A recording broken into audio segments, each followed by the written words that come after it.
আওয়ামী লীগ করে থাকি, আওয়ামী লীগ করছি, আমরা যারা নৌকার পক্ষে আছি, এই নৌকাকে কিভাবে জয়যুক্ত করতে হবে সেই সব আমাদের মাথাতেই নিতে হবে। অন্যতম নেতা জনাব আমাদুল ইসলাম, আরও উপস্থিত আছেন আমার ভাগ্নে অ্যাডভোকেট ফারুক আলম পান্না, এখানে আরও উপস্থিত আছেন আমার রাজনৈতিক সহযোদ্ধা শীতলাপাড়ায় খায়রুল ইসলাম, সাবেক ছাত্রলীগ নেতা এবং বর্তমান রিফাতুল ইউনিয়ন আওয়ামী লীগের অন্যতম নেতা। আমাদের মাঝে আরও উপস্থিত আছেন সাদিয়ার রহমান নূপুর ভাবি, উনি আমাদের মহিলা যুবলীগ নেত্রী, উনি অক্লান্ত পরিশ্রম করে যাচ্ছেন। তিনি আজকে আমাদের গ্রামেও নৌকার পক্ষে ভোট চাওয়ার উদ্দেশ্যে পথসভা করেছেন এবং ভোট চেয়েছেন নৌকা প্রতীকের পক্ষে।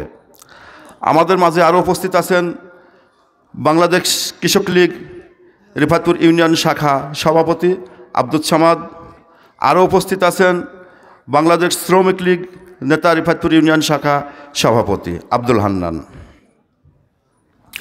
আরও অনেকেই উপস্থিত আছেন। আসলে সবার নাম বলতে গেলেও অনেক সময় লেগে যায়। যাই হোক, আমি আপনাদের মাঝে দুটি স্বল্প পরিসরে কথা বলি। যেহেতু আমরা এখানে উপস্থিত হয়েছি আজকে নৌকা প্রতীকের পক্ষে ভোট চাওয়ার উদ্দেশ্যে, আমরা নৌকা প্রতীকের উদ্দেশ্যে ভোট চেতে এসেছি, যেহেতু আমাদের উদ্দেশ্য একটাই নৌকা প্রতীককে জয়লাভ করানো। দুটি কথা না বললেই নয়, যেটা ইতিপূর্বে আমরা দেখেছি নৌকা প্রতীকের পক্ষে পাওয়ার উদ্দেশ্যে, মনোনয়ন পাওয়ার উদ্দেশ্যে অনেকেই বলেছেন যে নৌকা প্রতীক পেলে আমরা নির্বাচনের মাঠে যাব, যদি নৌকা প্রতীক না পাই আমরা নির্বাচনের মাঠে যাব না, নৌকা প্রতীক যার আমরা তার। আচ্ছা, কথা সুন্দর বলেছিলেন, কিন্তু বললেন কথায় এক, কাজটা কেমন করলেন আমি 2 মিনিট বলি, আপনারা একটু শোনেন, বোঝেন। মাননীয় প্রধানমন্ত্রী শেখ হাসিনা দলীয় মনোনয়ন দেওয়ার উদ্দেশ্যে মনোনয়ন ফর্ম বিতরণ করলেন, অনেকেই মনোনয়ন ফর্ম উঠালেন এবং মনোনয়ন দেওয়ার পূর্ব মুহূর্তে মাননীয় প্রধানমন্ত্রী সকল পদপ্রার্থীকে, যারা দলীয় মনোনয়ন তুললেন তারা সকলেই পদপ্রার্থী, সকলকে গণভবনে ডেকেছিলেন। আমি তার নিকটবর্তী এলাকাতে বসবাস করতাম সেই সময়টায়, আমিও ঢাকাতে অবস্থান করছিলাম সেই সময়। আসলে আমাদের মাননীয় প্রধানমন্ত্রী দলীয় সভানেত্রী শেখ হাসিনা কারে মনোনয়ন দেন, যারে মনোনয়ন দেন আমরা সবাই তার হয়ে যাব। কথাটা শুনে খুব ভালো লেগেছিল, সেই উদ্দেশ্যে আমি ঢাকায় অবস্থান করছিলাম যে মনোনয়ন যার আমরা তার, তাকে নিয়ে মাথায় করে আমরা দৌলতপুরের মাটিতে যাব। ঠিক আছে, মাননীয় প্রধানমন্ত্রী গণভবনে প্রার্থীদের ডাকলেন, ডেকে প্রথম কথাই বলেছিলেন যে আপনারা প্রত্যেকটি আসনে কোথাও 8 কোথাও 16, বুঝেন 16 জন প্রার্থী আছেন, তো একটি নৌকা আমি তো আর 8 বা 16 জনকে দিতে পারবো না, নৌকা প্রতীক একজনকে দেওয়া হবে। তাহলে আমরা ওয়াদাবদ্ধ হই, প্রতিজ্ঞাবদ্ধ হই যে দলীয় মনোনয়ন যাকে দেওয়া হবে আমরা তার পক্ষে নির্বাচনের মাঠে অংশগ্রহণ করবো সবাই, ঠিক কি না? সবাই কথা দিলেন, শপথ বাক্য পাঠ করলেন, দলীয় মনোনয়ন যাকে দেওয়া হবে তার পক্ষে আমরা মাঠে নামবো এবং নৌকা প্রতীককে জয়লাভ করাবো, নৌকা প্রতীককে জয়লাভ করাইয়ে আপনার হাতে তুলে দেব, আবার নতুনভাবে সরকার গঠন করব। কথা সুন্দর বললেন, কিন্তু পরিশেষে দেখা যাচ্ছে নৌকা প্রতীক একজনই পাবেন, তিনি পেয়ে গেছেন বাংলাদেশ আওয়ামী লীগ কর্তৃক, মাননীয় প্রধানমন্ত্রী কর্তৃক যে মনোনয়ন দলীয় দৌলতপুর আসনে 75, কুষ্টিয়ায় 1 দৌলতপুর আসনে মনোনয়ন দেওয়া হলো, তিনার নাম আকম সরওয়ারজান বাদশাহ, যিনি বর্তমান এমপি এবং আগামী দিনের নৌকার কাণ্ডারি, নৌকার পক্ষের প্রার্থী। আর আমরা মানি না, কেন মানি না? উনি এমপি ছিলেন, আবার এমপি হবেন, কেন তার পক্ষে যাব? প্রার্থী ভালো হলো না, অমুক তমুক হ্যান ত্যান 7-17, এই কুবাক্যগুলো আমরা না বললেও পারতাম। এটা কি কুবাক্য হয়ে গেল না?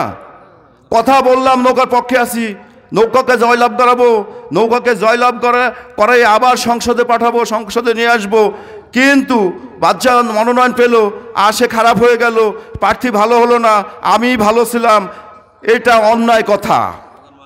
আসলে এই অন্যায় কথাটা বলা তাদের ঠিক না, তাদের মনে কোনো কুসংস্কার কুহিসাব আছে, তাই তারা এই কথাগুলো বলে বেড়াচ্ছেন। আচ্ছা, তারা যাই বলুক না কেন, তারা যাই করুক না কেন, আমরা যারা আওয়ামী লীগ করে থাকি, আওয়ামী লীগ করছি, আমরা যারা নৌকার পক্ষে আছি, এই নৌকাকে কিভাবে জয়যুক্ত করতে হবে সেই সব আমাদের মাথাতেই নিতে হবে। আজকে আমার ভালো লাগছে এই যে 9 নম্বর রিফাতপুর ইউনিয়ন 2 নম্বর ওয়ার্ড আওয়ামী লীগ কর্তৃক যে পথসভায় জনসভা রূপ ধারণ করেছে। এখানে ছোট্ট একটি গ্রাম এবং ছোট্ট ওয়ার্ড, সর্বোচ্চ ছোট ওয়ার্ড হয়েছে আমাদের রিফাতপুরের এই 2 নম্বর নারায়ণপুর ওয়ার্ড। এখানে ভোটারের সংখ্যায় মোট 1400। তো সেখানে যে এত ব্যাপক লোকের সমাগম হয়েছে এতে আমি অত্যন্ত খুশি হয়েছি এবং আনন্দিত। এবং সামনের দিনে নৌকার প্রতীকের পক্ষে আমরা সকলেই যে যেখানে আছি, যার জায়গা থেকে সেখানে তার নিকটবর্তী প্রতিবেশী ভাই ভাইস্তে এইগুলোই যদি আমরা একটু পর্যবেক্ষণ করি, এইগুলোকে যদি একটু সংযুক্ত করতে পারি, তাহলে মনে হয় যেন আমরা প্রত্যেকের জায়গা থেকে ভোট নৌকার পক্ষে বাড়াতে পারবো। তাহলে আমাদের কাজ এখন একটাই, আমি কিন্তু ওই আন্দালবাড়ি থেকে এসে নারায়ণপুরে ভোট তৈরি করতে পারবো না, আবার নারায়ণপুর থেকে কেউ যে সংগ্রামপুরে ভোট তৈরি করতে পারবে না। করলেও আত্মীয়করণের 2-4টি, এর বেশি নয়। মানুষ সামাজিক জীব, সমাজবদ্ধভাবে বসবাস করে, অতএব সমাজের কথাই, সমাজের নেতার কথাই সাধারণ মানুষ শুনবে। অতএব আমরা প্রত্যেকের জায়গা থেকে আওয়ামী লীগের পক্ষে, নৌকার পক্ষে ভোট বাড়াই।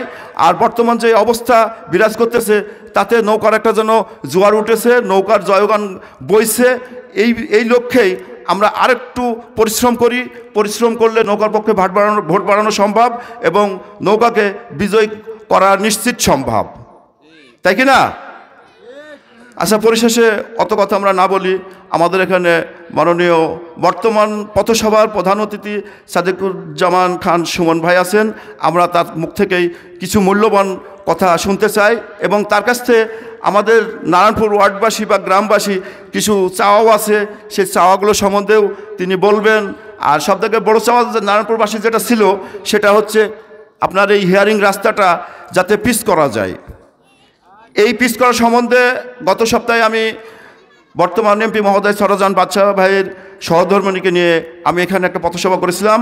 ওই পথসভায় ভাবি সাহেব অদাবদ্ধ হয়েছেন যে আমি যদি ওনার পর আর কি যদি মাননীয় এমপি মহোদয় আবার 15 এমপি হতে পারেন, আমি কথা দিয়ে গেলাম যে আমি এই রাস্তাটি আগে করে দেওয়ার ব্যবস্থা করবো এমপি মহোদয়কে বলে। আচ্ছা, ভাবি সাহেব যদিও কথা দিয়েছেন, তারপরেও আপনাদের চাওয়া সাদিকুজ্জামান খান ভাই সুমনের কাছে, সুমন ভাই এ বিষয়ে কথা বলবেন। আবার আপনার নারায়ণপুরের উন্নয়নমূলক কোনো কাজে সে ব্যবহৃত হতে পারে কি না সে বিষয়ে জানাবেন এবং অবশেষে নৌকা প্রতীকের ভোটে তিনিও সমাপ্তি করবেন। আমি আরেকটি কথা বলি, একটি স্লোগান ধরি আর কি, নৌকার পক্ষে ভোটে আমি আমার কথা শেষ করব। জয় বাংলা, জয় বঙ্গবন্ধু, জয় হোক শেখ হাসিনার। আমাদের প্রতীক কি আছে? কোন সে প্রতীক? জিতবে এবার, এই বলে আমি আমার কথা সমাপ্তি করলাম। আসসালামু আলাইকুম।